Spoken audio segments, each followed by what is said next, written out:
Hello everyone and welcome back to the Perfect French with Dylan.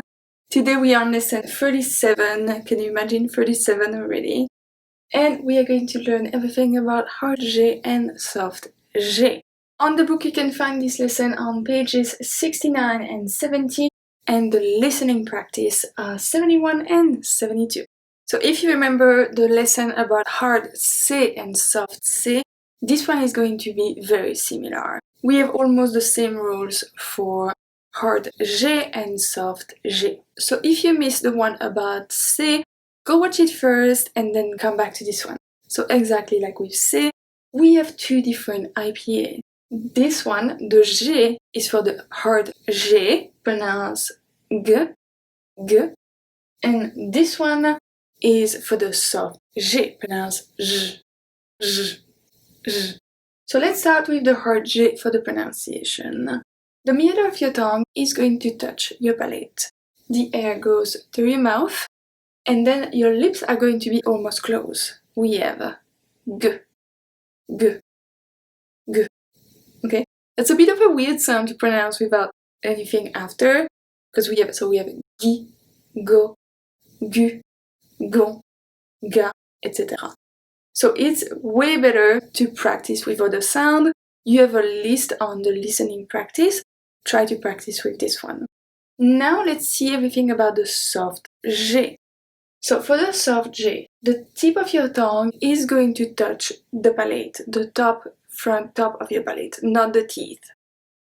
The air goes through the mouth, and for your lips, it's going to depend on the next sound. For the pronunciation, I always say that there is weak and strong consonant for just the way that your lips are shaped.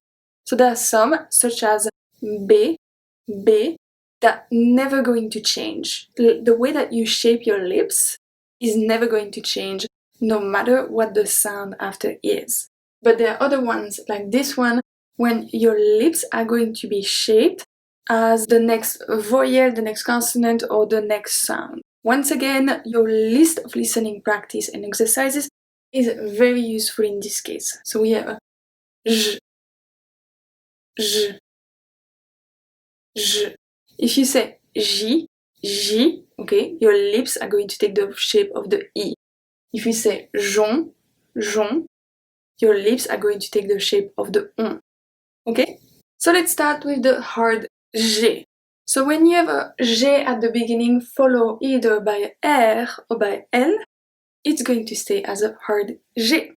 So we have grave, grave, grave, grand, grand, grand,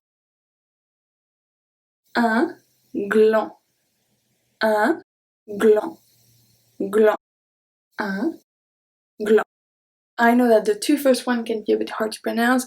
The pronunciation of R is coming very soon. So that's when G is followed by a consonant. Now let's see the hard G when it's followed by a vowel. So if G is followed by A, O, or U, it's going to stay a hard G. We have un gâteau, un gâteau, gâteau, un gorille, un gorille. So remember that here, this is the E followed by the rolling E. Un gorille, un gorille. Okay? Une bague, une bague, bague. So let's have a look at those three very, very quickly. Here, this one, the last one, bag, we have a U and then we have a E. We add the U, even though we don't pronounce it, this is simply to keep the G as a hard G. If there's no U, it will turn into a soft G, which we don't need for gâteau and gorille, because the A and the O never turns G into a soft G. Now this one is very interesting. When we have two G in the middle of a word, sometimes it's going to stay as a hard G. Let's see the example and then you will see why. We have un legging, un legging, legging. Le jogging. Le jogging. Jogging. And finally, un toboggan.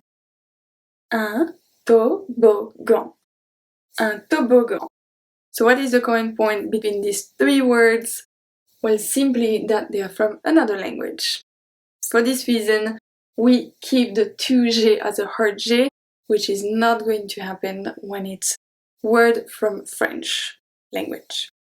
We just need to see one more and then you will see when it's not the case. So let's see that quickly.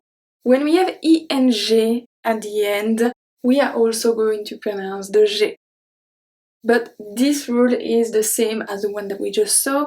This is for words from another language. And we can use the two first ones that we just saw. Un legging, le jogging. Okay? And the last one, un camping. Un camping. Camping. So here the difference that we make is that the am we are going to pronounce it en, but the end is still ing. Camping.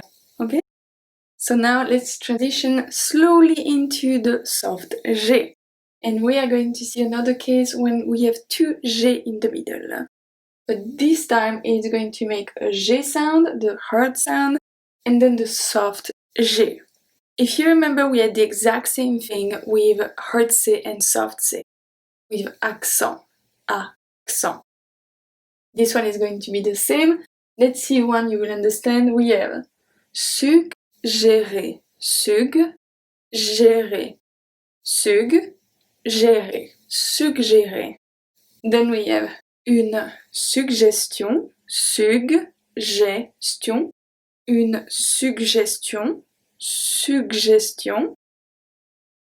And last one, suggestif, suggestif, suggestif,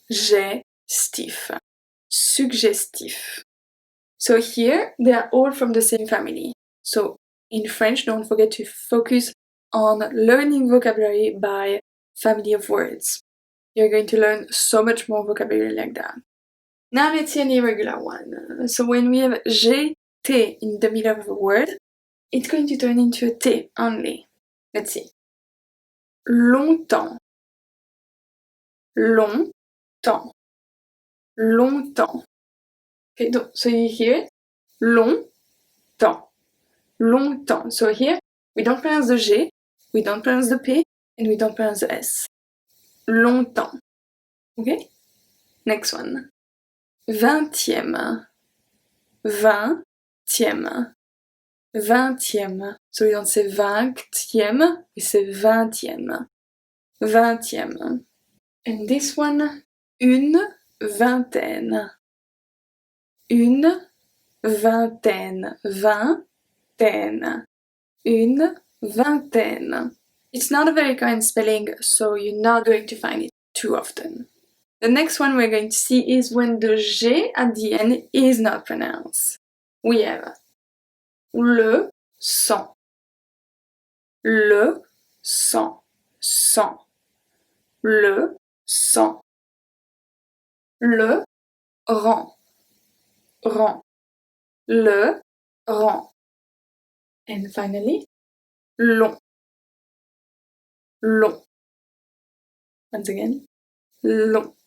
So here, why do they have all G at the end but we don't pronounce it? There's usually a reason for silent letters at the end. And if we look at the family of words, we are going to find for sang, sanguin, sanguin, sanguin. For rang, la rangée, rangée, la rangée. And for long, so this is an adjective, this is masculine. If you look at the feminine, we have longue, longue. Do you see every time how this word is related to this one and how you can learn so much vocabulary and how the spelling usually makes sense if you look at the bigger picture. Next one is when we have GT at the end and it's for le doigt. So when we have GT at the end, we do not pronounce it. So we have le doigt. doigt, doigt. So remember that OE make the sound wa, like a W and an A. So doigt, doigt, easy. The last one we're going to see today is when we have a soft G alone. I have only one for this one. So when we have G following by E or by E, it's going to turn into a soft G. Let's see 3 examples. Un nuage. Un nuage. Un nuage. Le gîte. Le gîte. Le gîte. Gîte. Changer. Changer. Changer. Okay? That's it for this one. I know it was a bit long. Tomorrow we are going to focus on J, my J, not your J.